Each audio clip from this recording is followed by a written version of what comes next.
Chairman और deputy chairman senate का इंतखाब शाम 4 बजे होगा। मुस्लिम लीग नून और इत्तेहादी जमातों के राजा जफरुल हक और उस्मान काकड़, ऑपोजिशन इत्तेहाद के सादिक संजरानी और सलीम मानवी वाला के दरमियान कांटे का मुकाबला होगा। मौजूदा सूरत हाल में नंबर गेम किसके हक में है, इसका अंदाजा मुमकिन नहीं रहा है। जी बिल्कुल, इस वक्त गहमा गहमी जारी है और अब कुछ ही देर रह गई है इस बात का ऐलान होने में हतमी तौर पर कि सेनेट में किसका राज होगा। तफसीलात जानेंगे अब तक न्यूज के नुमाइंदे अब्दुल रज़ाक खट्टी से।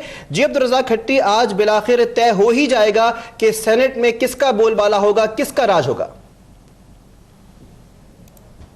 जी बिल्कुल, आप बिल्कुल दुरुस्त कह रहे हैं, लेकिन इसमें अब 1 घंटे से भी बहुत ही कम वक्त रह गया और पार्लियामेंट हाउस की इमारत में जोड़ तोड़ का सिलसिला भी बहुत ही तेज़ हो गया है। इस वक्त अपोजिशन की तमाम जमातों का मुश्तरका इजलास पार्लियामेंट हाउस के अंदर जारी है, जिसमें पाकिस्तान पीपल्स पार्टी समेत उनकी जो दीगर इत्तेहादी जमातें हैं उनके अरकान मौजूद हैं। इस सिलसिले में मैं आपको बताता चलूँ कि आज राजा जफरुल हक और सेनेटर उस्मान खान काकड़ हुकूमत की जानिब से, जबकि पाकिस्तान पीपल्स पार्टी तहरीक और दीगर जमातों की जानिब से बलूचिस्तान से ताल्लुक़ रखने वाले सेनेटर सादिक संजरानी, जबकि कराची से ताल्लुक़ रखने वाले सेनेटर सलीम मांडवी वाला डिप्टी चेयरमैन के ओहदे पर इनका कांटे का मुकाबला होगा। इस वक्त जो सूरत हाल नज़र आ रही है, इससे ये कहना कब्ल अज़ वक्त होगा कि कौन जीतेगा, क्योंकि आखिरी लम्हात तक भी हिमायतें तब्दील होती हमें नज़र आती हैं। क्योंकि इस वक्त जो सूरत हाल है, रात जब बिलावल जरदारी हाउस इस्लामाबाद में ये फैसला हुआ कि सेनेटर सादिक संजरानी को मुतफ़िका उम्मीदवार अपोजिशन इत्तेहाद का नामजद किया जा रहा है,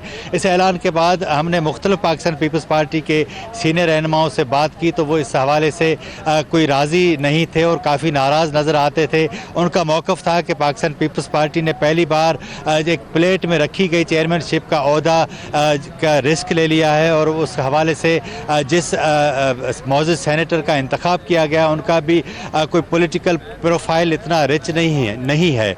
लेकिन इसके बावजूद पाकिस्तान पीपल्स पार्टी ने जो इन हालात में फ़ैसला किया है, अब राजा जफरुल हक के इंतहाई मंजे हुए और राइट विंग के पुराने पॉलिटिशियन हैं और उनकी उम्र अभी 42 साल है, लेकिन इस वजह से वो इंतहाई धीमे मिजाज के पार्लियामेंटेरियन के तौर पर जाने जाते हैं और सेनेट ऑफ पाकिस्तान का उन्हें एक बहुत बड़ा तजर्बा है। मैं आपको ये भी बताता चलूँ कि कुछ देर कबल वफाकी वज़ीर बराए रेलवे ख्वाजा साद रफ़ीक ने इस बात का इल्ज़ाम लगाया था कि सेनेटर्स की सेनेट चेयरमैन के इंतखाब के सिलसिले में हार्स ट्रेडिंग का सिलसिला शुरू किया गया है और इस सिलसिले में तमाम सेनेटर्स को मुख्तलिफ मकामात पर ले जाया गया है।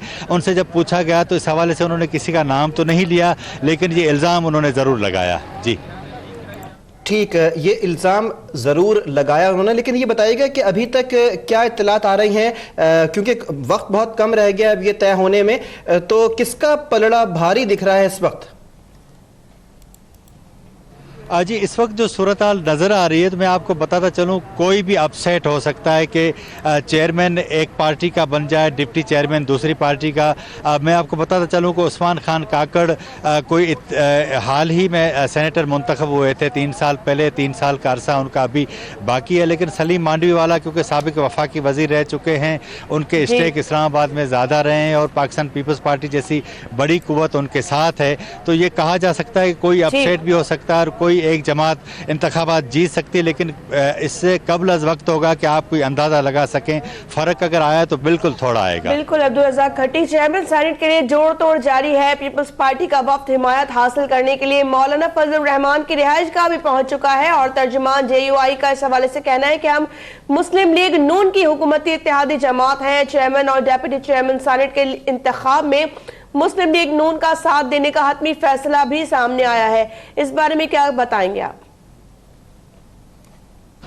जी बिल्कुल, मौलाना फजल रहमान क्योंकि गुज़िश्ता 4.5 सालों से हुक्मरान मुस्लिम लीग नून के इंतहाई करीबी इत्तेहादी रहे हैं और इस बात का इम्कान भी था कि वो उनके साथ जाएंगे। अब आप अंदाज़ा लगा लें कि JUI पश्तूनख्वा मिली अवामी पार्टी, नेशनल पार्टी ने वाज़े तौर पर उनका ऐलान कर दिया हिमायत का हुक्मरान मुस्लिम लीग नून का, जबकि जमात इस्लामी की जानिब से वाज़े तौर पर नहीं कहा गया, लेकिन जमात इस्लामी के एक रहनुमा फरीद पराचा साहब का ये कहना था कि उनके लिए सूटेबल उम्मीदवार जो हैं वो राजा ज़फ़रुल हक हैं, इसलिए उनके क्योंकि वो एक सीनियर पार्लियामेंटेरियन भी हैं और सीनियर रहनुमा भी हैं जमात इस्लामी के, इसलिए इस बात का अंदाज़ा लगाया जा सकता है कि उनका वोट भी राजा ज़फ़रुल हक की तरफ ही जाएगा। तो इससे आप अंदाज़ा लगाएं कि Jamaat Islami, national party, ANP, जबकि मौलाना फजल रहमान और दीगर जो उनकी इत्तेहादी जमातें हैं वो राजा ज़फ़रुल हक की तरफ जाएंगी, जबकि MQM की जानिब से ये कहा गया है कि वो सादिक संजरानी को वोट करेंगे, लेकिन डिप्टी चेयरमैन पर वो सलीम मांडवीवाला का वोट नहीं करेंगे। तो Pakistan Tehreek Insaf, Pakistan people's party, MQM, Balochistan के जो 6-7 सेनेटर्स हैं वो, और उसके अलावा जो कुछ दीगर जमातें हैं वो भी मुश्तरका अपोजिशन के उम्मीदवार की हिमायत कर रही हैं। जी ठीक है, अब्दुल रज़ाक खट्टी आपने अपडेट किया, शुक्रिया।